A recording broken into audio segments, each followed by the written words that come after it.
After the tumultuous events of Henry the Young King's rebellion against his father, and Robert Blanchemain's leading role against his anointed king, Henry II, both the earldom of Leicester and the once prosperous town itself have been physically and financially and spiritually sapped.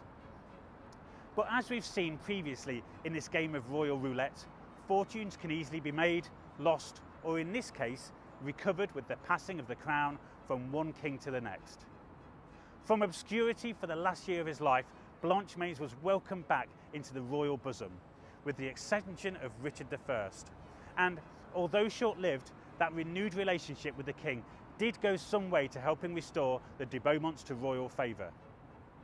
But with the French focus now clearly on claiming Normandy, both the Lionheart's reign and that of his younger brother John would be dominated by events in France.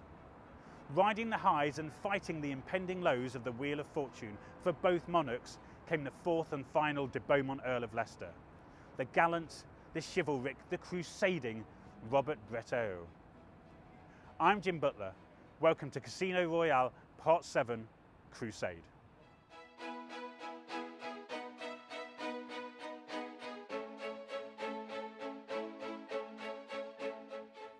Compared to his forebears, very little is known about Robert de Beaumont, the 4th Earl of Leicester. And much of what I have garnered about him is thanks to the excellent work of historian and author Sharon Bennett Colony, whose fascinating books and papers on the Norman and early Plantagenet court are well worth a read. Therefore, for much of this chapter of the story, we'll follow the exploits of the two kings of England who were written about by the chroniclers, the people whom we know always had the loyal Robert close at hand, and whose decisions and actions would shape the highs and lows of the Earl of Leicester's life. One of the things we do know about our fourth Robert de Beaumont, who is also known as Robert de Breteau in recognition of his lordship of that vast Norman honour, was that he was never meant to be the Earl. He was likely born in the early 1160s, the second son of Robert Blanchemain and his wife Petronilla de Grandmesnil. Although the brothers seem to have been close in age, possibly even twins like their grandfather Robert le Bossu and his brother Waleran, the earldom was meant to pass to the older brother, William. However, in the latter half of 1189, in his late 20s or early 30s, William died. Sadly, we don't know how or why. Then just a year later in 1190, their father, Robert Blanchemain, died in Albania whilst travelling to the Holy Lands as part of Richard the Lionheart's Third Crusade. The younger Robert was himself travelling with the king, who had stopped at Messina in Sicily en route to the Holy Lands, when the sad news of his father's death reached him. It was here on the 2nd of February 1191 that Richard I invests Robert as the new Earl of Leicester. Now let's go north.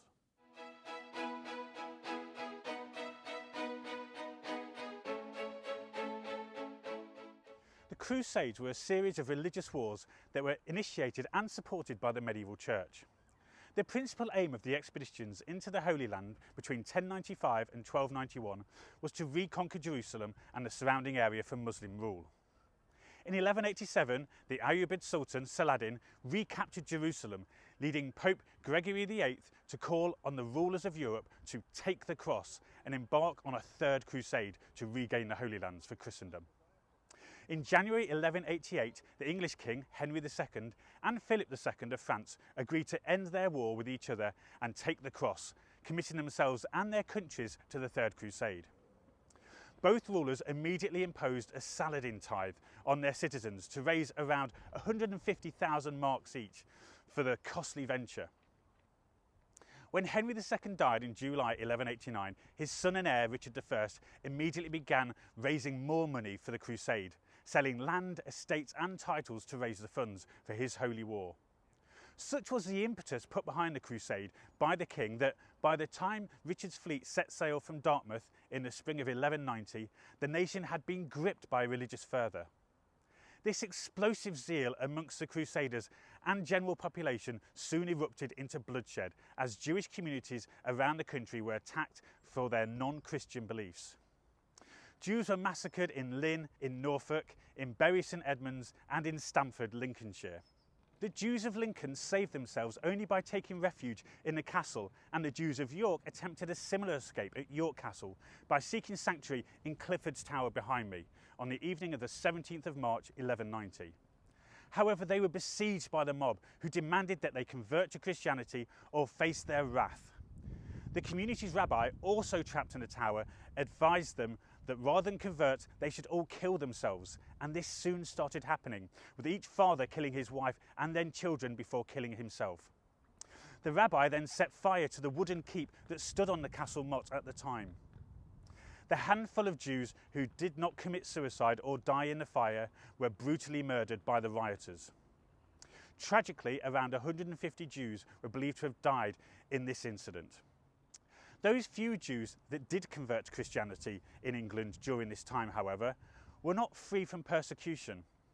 Although they were no longer harassed by the Christians, they were probably still dealt with warily, whilst their former community were often openly hostile towards them, as highlighted by the case of Jeremiah the Jew, who was fined 1 mark in 1180 because of Isabella the convert, whom he'd imprisoned. Jewish converts to Christianity also had to sacrifice all of their property, leading many into impoverishment. In 1190, Pope Innocent III intervened in the case of one converted Jew in Leicester, who had spurned and abandoned the wealth that he had, preferring to follow Christ rather than rot in the mire of riches. However, with no way now to support himself, and presumably receiving no support from either the local Christians or Jewish community, he had now become destitute. Not wishing to risk the man abandoning his new faith and returning to Judaism, the Pope commanded the Augustinian canons at Leicester Abbey take him under their wing. Although initially limited in nature, the sporadic yet violent acts of anti-Semitism would increase over the next 100 years, including the expulsion of all the Jews from Leicester in 1231, which we'll cover in a later episode.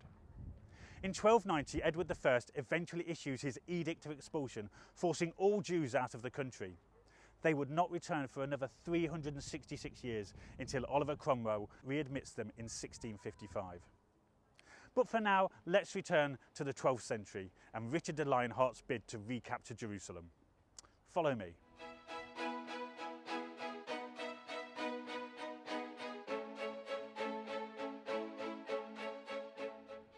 The French king, Philip II, arrived in Acre on what is now the northwestern coast of Israel, bolstering King Leopold of Austria's depleted forces with some 7,000 French crusaders. On the 8th of June, Richard I's armada of close to 200 ships arrived with another estimated 17,000 men, food and equipment. Richard immediately began supervising the construction of the trebuchets to besiege the city. When Acre was assaulted on the 11th of July, Robert de Beaumont was one of his lead soldiers in the bloody battle. The town surrendered to the Crusaders the following day, but Richard, Philip and Leopold quarrelled over the spoils of the victory, which resulted in Richard casting down Leopold's standards from the city walls. Frustrated with Richard, both Leopold and Philip left the Holy Land in August. Philip did, however, leave his 7,000 crusaders along with 5,000 marks to pay for them, and Richard now became the sole commander of the combined Crusader army. It is through his actions as a warrior and general over the next 2 years that Richard earns the title of Coeur de Lion, the Lionheart. Also distinguishing himself through these battles is Earl Robert of Leicester, who fights at the crucial Battle of Arsuf on the 7th of September 1191. He rescues some ambushed Templar knights at Ibn Ibrak in November, pursuing the large Saracen force with his cavalry. But when the Saracens realised how small de Beaumont's force was, they turned and surrounded them outside the camp at Ramla. Robert and his companions charged the enemy and nearly broke through, but they were attacked from the flank, cut off from the main force. Each knight had about a dozen enemy to fight. Robert was surrounded, wounded and driven into a river. Fortunately, the Earl was rescued by a cousin, Robert de Neuburg, who placed him on a new horse and he escaped to the rear. Robert then led the foot soldiers forward and broke the Saracen lines, emerging victorious despite nearly being drowned and having 2 horses killed under him. De Beaumont and his men were prominent again amongst the forces that stormed Deir el Bella on 22nd of May 1192, and on the 5th of August that year he was also one of 10 knights who helped to thwart an attempt to ambush and kidnap King Richard from his tent at Jaffa, a service that the king then repaid when Richard rescued Robert when he was thrown from his horse. Despite the important military and strategic gains Richard made along the coast, he never did manage to liberate Jerusalem from Muslim control. However, the damage to Saladin's army and reputation was enough that, in a treaty signed with Richard on the 2nd of September 1192, the Sultan agreed to allow unarmed Christian pilgrims and traders to visit the city. With the treaty signed and a 3-year truce agreed, Richard departed the Holy Land on the 9th of October 1192.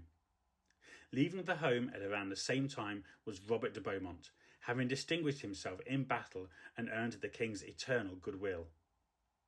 But life for both Richard and Robert back in Europe would not be plain sailing, either literally or metaphorically.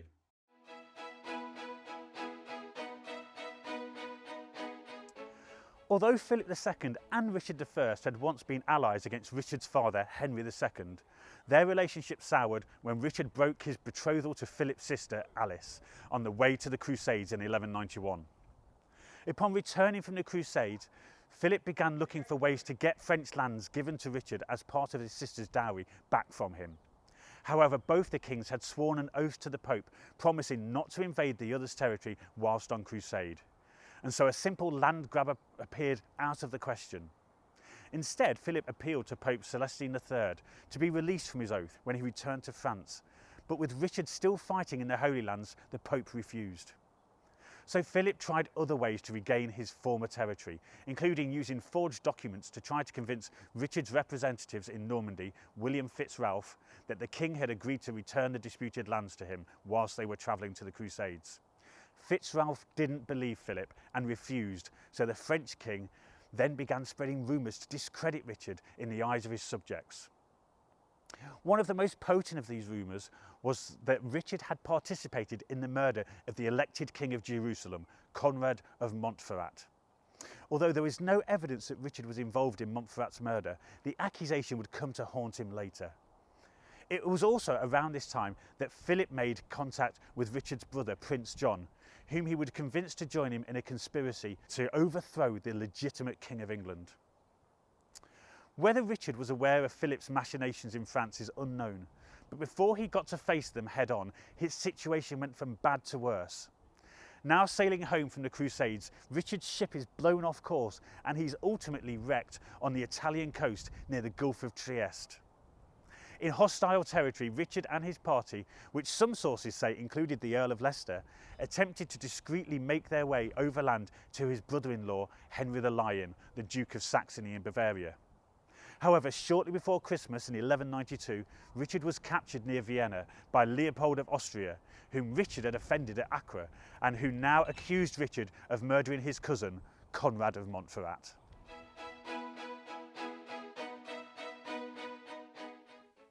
Although Leopold of Austria may think he has legitimate cause to imprison the King of England, the detention of a crusader was contrary to public law, so the Pope excommunicates Leopold for holding Richard captive.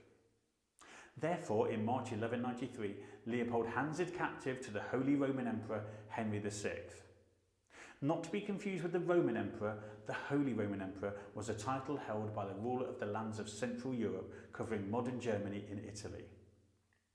Frustratingly for Richard, the Pope refused to excommunicate the Emperor, who was aggrieved by the support that Richard and the Plantagenets in general had given to his enemies. Henry also needed money to raise an army to assert his rights over southern Italy, and so he held Richard to ransom, demanding £100,000 of silver for the king, which was 2 or 3 more times than the annual income of the English crown at the time. It would take a year for Richard's mother, Eleanor of Aquitaine, to raise the ransom money to release her son, during which time his brother John formed an alliance with Philip II, and the French king captured large swathes of Normandy. Finally, on the 4th of February 1194, Henry releases Richard, despite John and Philip offering him 80,000 marks to hold the King of England for another 7 months. When Philip heard of Richard's release, he sent a short but clear message to John: "Look to yourself, the devil is loose." Richard returned to England on the 7th of March and is soon crowned for a second time to nullify the shame of his captivity. Upon his brother's return to England, John retreated to Normandy, but Richard caught up with him later that year. After stripping John of all his lands except Ireland, Richard declares that his 27-year-old brother was merely a child who had evil counsellors, and then promptly and magnanimously forgives him for his betrayal and names him as the heir to his throne. Now that he was back in Normandy, Richard had a new purpose, a new crusade if you will, and that was to win back each of his castles and all of the lands stolen by Philip II whilst he'd been imprisoned. To achieve this, he would need his most reliable and tested warriors, loyal men like Robert de Beaumont, the Earl of Leicester. Join me soon for the final instalment of Hidden Histories of Leicester, Casino Royale.